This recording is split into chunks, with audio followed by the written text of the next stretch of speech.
આતે લે આવી ગયા ઓફિસેથી? હા ને હે ને કાલથી મેં ટિફિન નો બનાવતી હો. કેમ?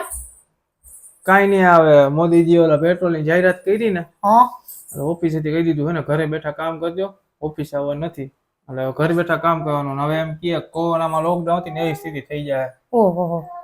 તો હાલો અત્યારે હાલો ટેબલે બેહો તમને જમવાનું દઈ દો. હું કીધું તું લોકડાઉન જેવી સ્થિતિ થવાની છે. આરતી ચા આરતી જમવાનો આરતી બાજુ વાળે બેસવાનું છે આરતી ચા દે આરતી નાસ્તો મારા કપડા રૂમાલ આ આરતી હારીને કેટલી વાર હે ને મોદી સાહેબ એમ કે ને કે ગમે લોકડાઉન થાનું ગમે એટલું લોકડાઉન થાય તો તમારે ઘરે રહેવા નથી થતું હો. બાકી ચાલે ઘરની બહાર હે ને હોટલે જઈને બેસજો બાકી ઘરે રહેવાનું તો થતું જ નથી. હારે વટ નહીં હાથ તારી બહાને બીજું